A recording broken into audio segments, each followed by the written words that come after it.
Hi guys, I'm Kasha. Welcome to the channel and welcome to our coffee times together. We all know Halloween month is just there around the corner. We can smell it, we can feel it, and I am here to talk to you about graphic novels actually, because I wanted to read more graphic novels this year and I am failing miserably. So this video is kind of,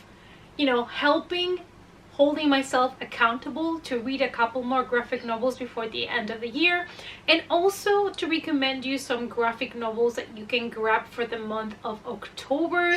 If you are like me, I love to read as much horror as I can in the month of October and also watch horror movies, but we all know we don't have time for so many big books. So graphic novels are great for just one night when you have like 1 hour or something like that and you just need a little bit of that horror. So I'm here to recommend you some graphic novels.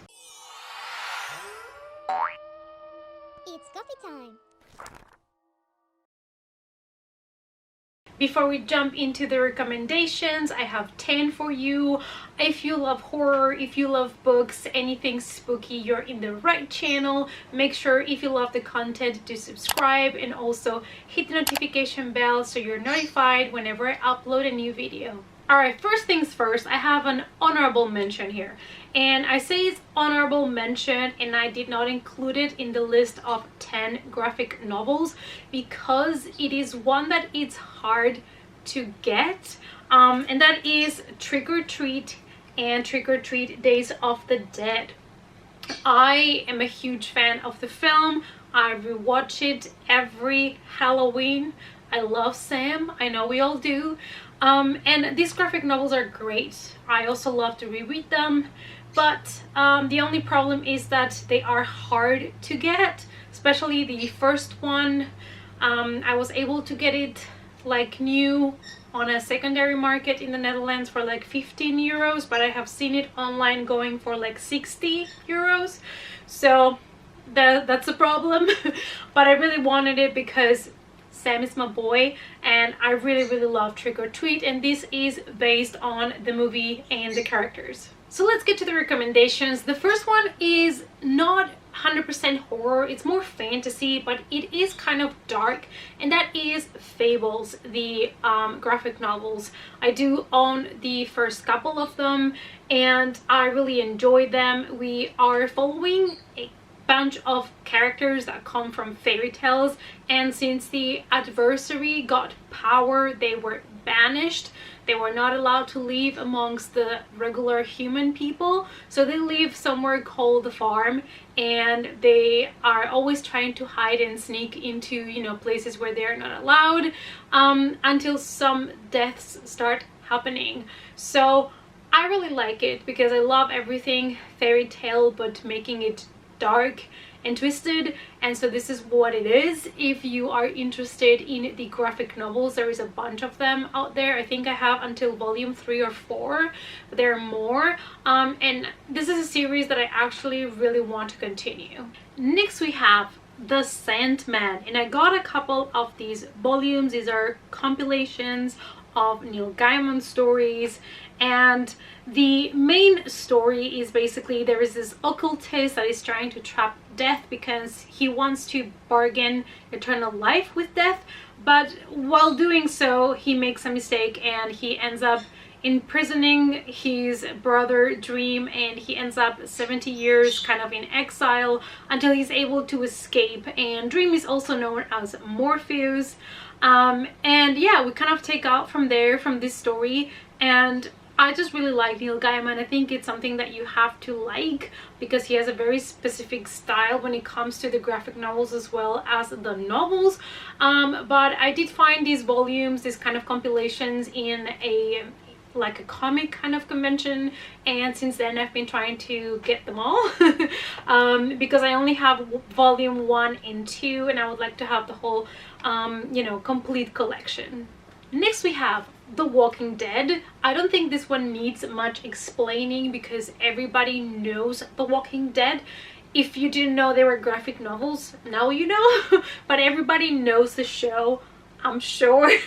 So first I actually started watching this show, and because I was loving it so much and I knew that it came from graphic novels. I decided to grab them. I have been collecting them or trying to get them secondhand for the last maybe 2 years, and I think I have until volume 11 or something. So I think if you love the show, you would like the graphic novels. However, of course, there are differences also with our main character. There's something that happens in the graphic novels that they did not do in the show because it was more practical not to do it. I'm not gonna tell you what it is because I don't want to spoil it for anybody, but if you had interest in the show and the characters, I definitely recommend you to check out the graphic novel as well. And from one of the creators from The Walking Dead, Robert Kirkman, we have Outcasts. We are following our main character whose life has been plagued by demonic possessions, and he's kind of trying to look for answers, but when he starts digging deep, he kind of realizes that we might be getting close to the end of the world. So far, I have only read the first volume. I did enjoy it. I do want to continue with the series, but there's not too much I can tell you because I've only grabbed the first one, but I thought the story started really interesting. There's some nice blood scenes in it as well.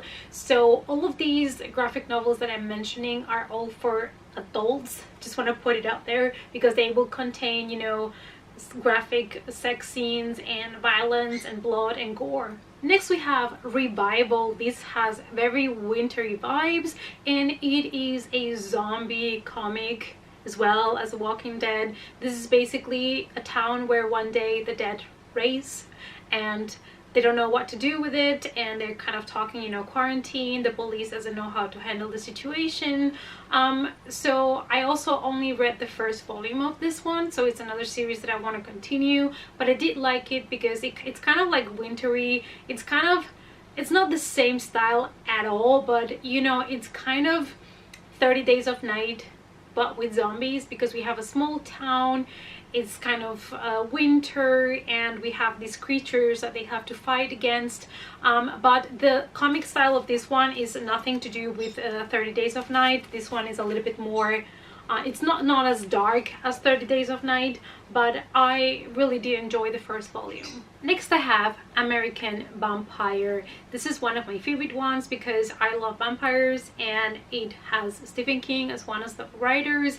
Now there are two writers here. We have Scott Cinder and Stephen King, and they have different storylines. We are following on the one hand with Cinder's story, a woman from 1920s that was turned to be a vampire against her will, and then she's trying to track down the people that converted her to get revenge. On the other hand, we have King's story, which is based on the Wild West, and we are following the true first American vampire.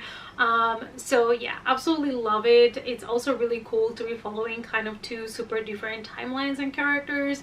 And if you love vampires, I think you're gonna love this. Next we have The Lost Boys. This is such a classic vampire story. I absolutely love the movie. I rewatch it also nearly every year because it's one of my favorite vampire movies of all times.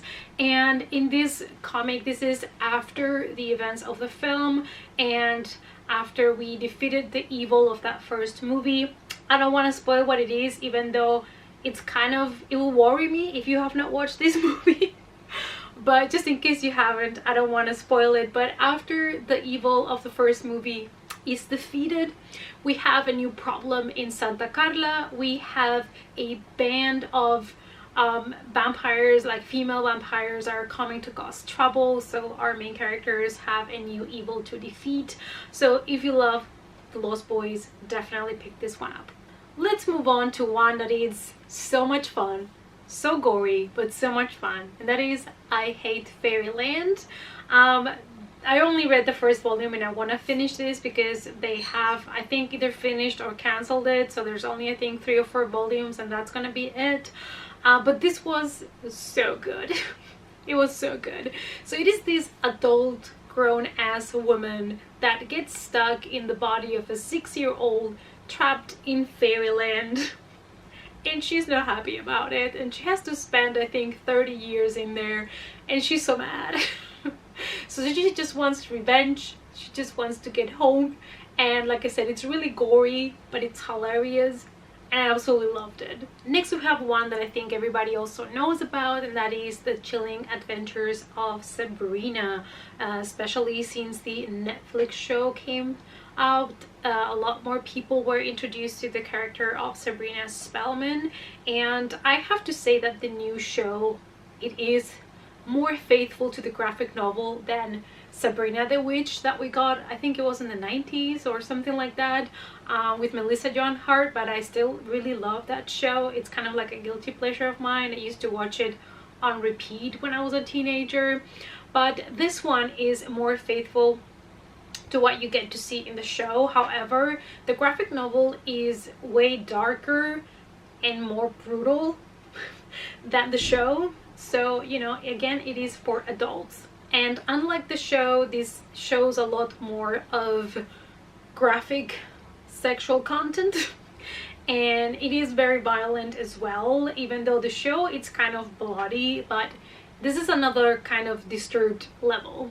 And the last one that I would like to talk to you about, I'm pretty sure that you also know about it already, but that is Lock and Key. Now, I finally got to read the graphic novel. It's one that I had on my wish list since forever, and I read until volume 3 so far, and I absolutely love it. It's now one of my new favorites because it combines fantasy with horror so well. It is so dark and twisted, and every volume you get to discover new keys with different new powers, and it's just exciting all the time. So we're following a family, like a mother and her children, that have to run away after a traumatic event, and they end up in this family mansion. And while the kids are playing, they start to discover some keys that are around the house, and they realize that these keys have special powers. And there's also, of course, the bad people that want the keys, and some evil spirits that might want to be free, things like that. So it is so much fun, but it is really violent and brutal. So the show on Netflix, if you watched it, by the trailer, it looks more kind of PG-13, more kind of family show. I still have not watched it because I want to finish the graphic novels first, but the graphic novels are definitely really brutal. Alright guys, so these were my graphic novel recommendations that I hope that you found useful. I hope that you found something here in this list that you might want to try out for the month of October or just for this winter, because these graphic novels have that kind of winter vibe, atmosphere to them, most of them.